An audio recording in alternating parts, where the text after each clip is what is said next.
సిద్ధం సభలతో ఎన్నికల శంఖారావాన్ని పూరించినటువంటి సీఎం జగన్ ఇప్పుడు చరిత్రాత్మక విజయానికి నాంది పలకబోతూ ఎన్నికల యుద్ధబేరి మోగించే విధంగా మేమంతా సిద్ధమంటూ బస్సు యాత్రకు శ్రీకారం చుడుతున్నారు. మరి కాసేపట్లోనే పులివెందులలో ల్యాండ్ కాబోతున్నారు. ఇప్పటికే కడప నుంచి బయలుదేరారు. ఆ తరువాత యాత్ర కొనసాగుతుంది. ఈ యాత్రలో భాగంగా ప్రజలతో మేధావులతో ఆయన మమేకమవుతారు ఈ బస్సు యాత్రలో. అలాగే సాయంత్రం ప్రొద్దుటూరులో ఆయన బహిరంగ సభ నిర్వహిస్తారు. రైట్, హెలికాప్టర్ ల్యాండ్ కాబోతోంది. దానికి సంబంధించిన దృశ్యాలు కూడా మనం చూసాం. ముఖ్యమంత్రి ఇప్పటికే చేరుకున్నారు. దానికి సంబంధించినటువంటి దృశ్యాలు మనం చూస్తున్నాము. నాయకులందరూ కూడా ఇప్పటికే ఆ ఘాటు వద్ద ఎదురు చూస్తున్నారు. సీఎం వైఎస్ జగన్ తన తండ్రికి మరి కాసేపట్లో నివాళులు అర్పించబోతున్నారు. ఏ కార్యక్రమాన్ని చేపట్టినా ఒక సెంటిమెంట్తో ఆయన ఈ కార్యక్రమాలన్నీ చేస్తూ వస్తున్నారు. మనం మొదటి నుంచి చూస్తున్నాము. తాను చేపట్టే ఏ కార్యక్రమమైనా తండ్రికి నివాళులు అర్పించిన తరువాత ఆ కార్యక్రమానికి ఆయన దిగుతారు. ఇందులో భాగంగా మొన్నటికి మొన్న మనం చూసాము, పార్టీకి సంబంధించినటువంటి అభ్యర్థుల లిస్ట్ రిలీజ్ చేస్తున్న సమయంలోనూ ఆయన ఇడుపులపాయకి చేరుకున్నారు. ఆ లిస్ట్ మొత్తం కూడా తండ్రి పాదాల చెంత ఉంచి ఆయన ఆశీర్వాదం తీసుకున్న తరువాత ఆయన అభ్యర్థులను మొత్తం కూడా ఎంత క్యాండిడేట్స్ లిస్ట్ మొత్తం కూడా చదివి వినిపించడం జరిగింది. రైట్, ఈ రకంగా తాను చేసేటటువంటి ప్రతి కార్యక్రమంలో కూడా తండ్రి ఆశీస్సులు పొందేటటువంటి సీఎం వైఎస్ జగన్ ఇవాళ నుంచి ప్రారంభించేటటువంటి బస్సు యాత్రకు సంబంధించి కూడా ముందుగా ఇడుపులపైకి వస్తున్నారు. ఇప్పటికే అక్కడికి చేరుకున్నారు. మరి కాసేపట్లోనే ఆ దృశ్యాలు మనం చూస్తున్నాం. ఎక్స్క్లూజివ్ దృశ్యాలు సాక్షి స్క్రీన్ పైన ముఖ్యమంత్రి వైఎస్ జగన్ హెలికాప్టర్ నుంచి కిందికి దిగి ముందుకు కదులుతున్నటువంటి దృశ్యాలు మనం చూస్తున్నాం. ఎస్, నాయకులు అక్కడ రిసీవ్ చేసుకుంటున్నారు ముఖ్యమంత్రిని. తండ్రికి నివాళులు అర్పించిన తరువాత ఇక్కడ నుంచే ఆయన తన బస్సు యాత్రను ప్రారంభించబోతున్నారు. బస్సు యాత్ర అనేది ఇది ఒక చారిత్రాత్మకమైనటువంటి విజయానికి నాందిగా చెప్పుకోవచ్చు. ఎందుకంటే ఆయన ఏ కార్యక్రమం చేపట్టినా కూడా ప్రతి దాంట్లో కూడా 100కు 100% సక్సెస్ రేటు సాధించినటువంటి వ్యక్తి.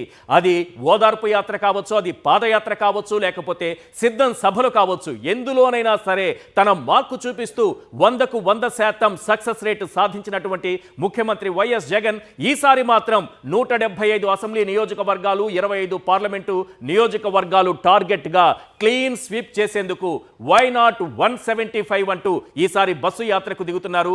21 రోజుల పాటు ఈ బస్సు యాత్ర కొనసాగుతోంది.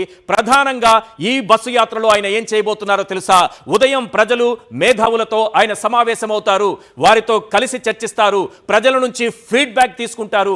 మేధావుల సలహాలు సూచనలు కూడా ఆయన తీసుకుంటారు. ఎందుకంటే మరింత మెరుగైనటువంటి పాలన అందించాలి.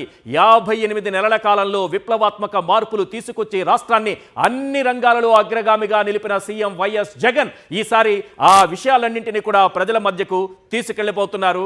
వారికి తాను చేసినటువంటి 58 కాలంలో తాను చేసినటువంటి మేలేంటో చెప్పబోతున్నారు. తీసుకొచ్చినటువంటి విప్లవాత్మకమైనటువంటి మార్పులేంటో చెప్పబోతున్నారు. విప్లవాత్మకమైనటువంటి సంస్కరణలేంటో చెప్పబోతున్నారు. ప్రజల మధ్యలో ఉండబోతున్నారు. ప్రజలతో మమేకం కాబోతున్నారు. ఎస్, ముఖ్యమంత్రి తన తండ్రి ఇడుపులపాయలో వైఎస్ఆర్ ఘాటు వద్దకు చేరుకున్నారు. ఆయన హెలికాప్టర్ దిగినటువంటి దృశ్యాలను చూస్తున్నాం. అలాగే కుటుంబ సభ్యులందరూ కూడా, ముఖ్య నేతలందరూ కూడా అక్కడ వెయిట్ చేస్తున్నారు. కాసేపట్లో తండ్రికి ఆయన నివాళులు అర్పించబోతున్నారు. ఎస్, ఆ లైవ్ మనం చూస్తున్నాము. కాన్వాయ్ ముందుకు కదులుతోంది. మరి కొద్ది క్షణాలు మాత్రమే ఆయన ఈ కొద్ది క్షణాల్లోనే ఆయన అక్కడికి చేరుకోబోతున్నారు. ఎక్కువ సమయం కూడా లేదు. అనుకున్న సమయానికి కార్యక్రమాన్ని ప్రారంభించాల్సినటువంటి అవసరం ఉంది. అలాగే సర్వమత ప్రార్థనలు కూడా అక్కడ నిర్వహిస్తున్నారు. ఇక్కడ వారి ఆశీర్వాదం తీసుకున్న తర్వాత, తండ్రి నుంచి తన బ్లెస్సింగ్స్ తీసుకున్న తర్వాత ఆయన యాత్రకు శ్రీకారం చుడతారు. బస్సు యాత్ర ప్రారంభిస్తారు. ఎస్, ఇప్పటికే ఆ బస్సు వెళ్ళేటటువంటి ఈ రోజు జరిగేటువంటి మొదటి రోజు కార్యక్రమంలో భాగంగా ఆ రూట్ మొత్తం కూడా జనంతో కిక్కిరిసిపోయి ముఖ్యమంత్రి రాక కోసం ప్రజలు వెయిట్ చేస్తున్నటువంటి సందర్భం కూడా మనకు కనిపిస్తోంది. ఎస్, దృశ్యాల్లో మనం చూస్తున్నాము. కుటుంబ సభ్యులు ఉన్నారు. అలాగే ముఖ్య నేతలు ఉన్నారు. సీఎం ఇప్పటికే చేరుకున్నారు. హెలికాప్టర్ నుంచి దిగినటువంటి దృశ్యాలను కూడా మనం చూసాము. అలాగే అక్కడికి చేరుకుంటున్నటువంటి ముఖ్యమంత్రి వాహనం కూడా ముందుకు కదులుతోంది. పూర్తి భద్రతా ఏర్పాట్ల మధ్య ఆ వాహనం ముందుకు కదులుతున్నటువంటి దృశ్యాలను మనం చూస్తున్నాము. ఆయన తండ్రికి నివాళులర్పించి ఆయన ఆశీర్వాదం తీసుకున్న తరువాత బస్సు యాత్రకు శ్రీకారం చుట్టబోతున్నారు. 21 రోజుల పాటు ఈ బస్సు యాత్ర కొనసాగుతుంది. సిద్ధం సభలు జరిగినటువంటి 4 పార్లమెంటు నియోజకవర్గాలను వదిలి మిగిలినటువంటి అన్ని ప్రాంతాలు కవర్ అయ్యే విధంగా ఈ రూట్ మ్యాప్ను సిద్ధం చేశారు. అందులో భాగంగా ఉదయం నుంచి రాత్రి వరకు కూడా బిజీ కార్యక్రమాలతో ఈ బస్సు యాత్ర కొనసాగుతుంది. ప్రజల యొక్క జీవితంలో మీరు ముద్రించినందుకై స్తోత్రాలు మా ప్రభువా. ఆ పథకాలు మరి ప్రజల యొక్క జోహారులుగా మార్చి ఈ దినాన మరొకసారి ప్రభు నీ దాసుని నీ ప్రియ కుమారుడు మా అధినేత నాయకుడు జగన్మోహన్ రెడ్డి గారిని తిరిగి ప్రభు ప్రజానాయకుడుగా ప్రజలలో ఒకడుగా మరి ముఖ్యమంత్రిగా తన బాధ్యతలు చేపట్టుట కొరకై ఎన్నికల సమరములో తాను ప్రయాణమై మా ప్రభు బస్సు యాత్ర ద్వారా ముందుకు వెళుచుండగా మీరే మీ అధ్యక్షత, మీ నాయకత్వం, మీ తోడు, మీ అభిషక్తత నీ బిడ్డకు ప్రసాదింపచేయండి.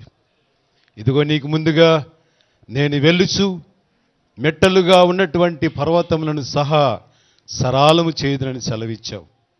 ఆ విధముగా ఆయన మార్గములను సరాలము చేయండి. ఇదిగో నా తండ్రి, నిన్ను నేను ఎంచుకుని వాడవు, ప్రజలలో ఒక నేను ఎంచుకుందును, అతనిని గొప్ప చేయుదును, అతనిని నాయకుడుగా చేయుదునని సెలవిచ్చావు.